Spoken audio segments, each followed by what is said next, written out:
Bienvenidas y bienvenidos a este espacio de la 4TV, donde compartimos la historia contigo. Para introducirnos a este gran tema del Congreso Constituyente de 1823-1824, es importante que tomemos en cuenta los antecedentes internacionales. En este contexto, cabe referirnos, en primer lugar, a la repercusión internacional de la Revolución Francesa de 1789, que pone fin a un gobierno de monarquía absoluta, o sea, el gobierno de un estado por una sola persona que era el rey, como fue en la dinastía de los Luises, que reinaron por casi 200 años en Francia, de Luis XIII a Luis XVI, de 1601 hasta 1789 precisamente. El gobierno de monarquía absoluta era aquel que no estaba limitado por ninguna autoridad. De ahí que se recuerde esa frase de uno de estos reyes franceses que dijo: "El Estado soy yo". En estas monarquías absolutas no había ciudadanos con derechos, solamente una mayoría de súbditos cuya principal obligación era callar y obedecer ante el gobierno de una minoría privilegiada y asociada con la Iglesia que legitimaba ese dominio. Al enterarse de lo que había ocurrido con la Revolución Francesa, otras monarquías europeas empezaron a entender que no debían seguir con gobiernos absolutos bajo el riesgo de atenerse a movimientos revolucionarios en su contra. El surgimiento de la figura de Napoleón Bonaparte como líder militar y político que asume el poder en Francia en 1799 consolida las conquistas sociales de la Revolución y será más conocido dentro y fuera del país por su primer nombre. Luego llevó a cabo una notable obra legislativa y de gobierno con la creación del Código Civil, el Banco de Francia y la Universidad, por ejemplo. Pero también emprendió una campaña militar frontal contra otras monarquías vecinas como Austria o Prusia y paralelamente difundió las ideas liberales en Europa. Estas ideas eran las de la Revolución Francesa con su Declaración de los Derechos del Hombre y su lema de libertad, igualdad y fraternidad. Para los franceses, la libertad significa el derecho a la propiedad, a la seguridad de la vida, a la resistencia, al culto, a la libertad de expresión y de prensa. Por igualdad, se planteaba la ausencia de servidumbre y de privilegios en favor de la Iglesia y la clase dominante alrededor del rey. En el impacto de estas ideas está una de las raíces de la lucha por la independencia de México que vendría después. Mientras tanto, Napoleón convocó a un grupo de notables españoles, entendiendo por notables a personas de cierta importancia, para que se reunieran en 1808 en la comuna de Bayona, al sur de Francia, y redactara una constitución que concilie la santa y saludable autoridad del soberano con las libertades y los privilegios del pueblo, según decían sus intenciones, a partir de un texto constitucional que les presentó.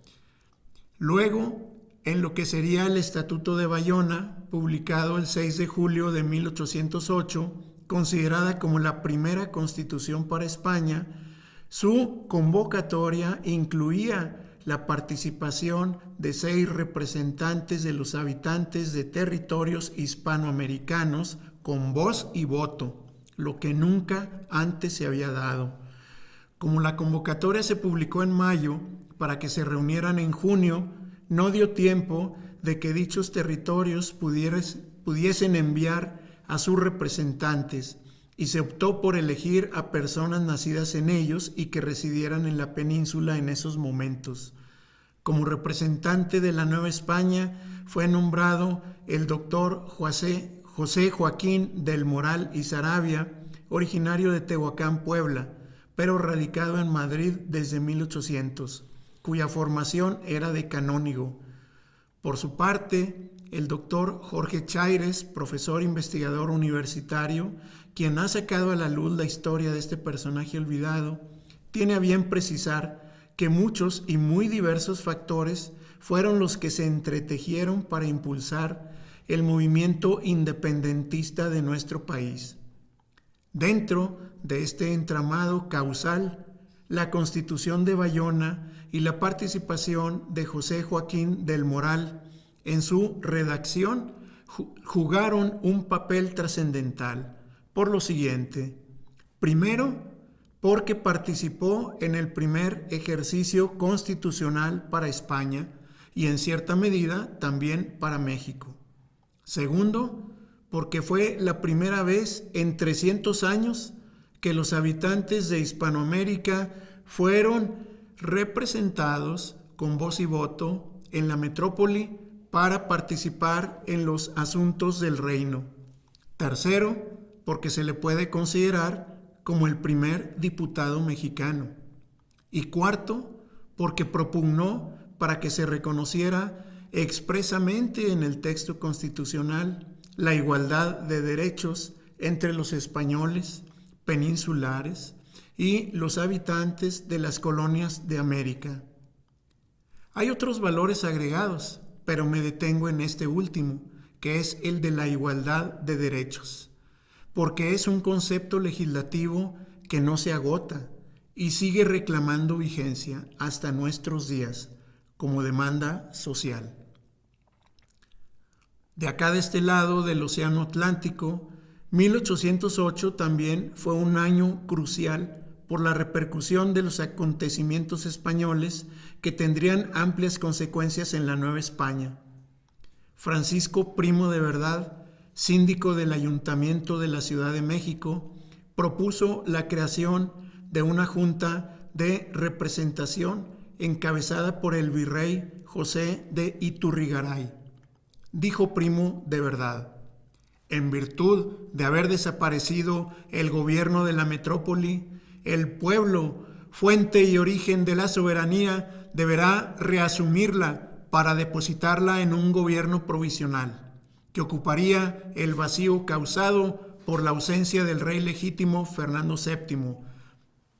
Iturrigaray, que como virrey desempeñaba la representación de la autoridad del rey, había apoyado la propuesta de los regidores del ayuntamiento de crear una junta nacional que asumiera el poder político del reino en tanto la corona española se hallara despojada de sus derechos.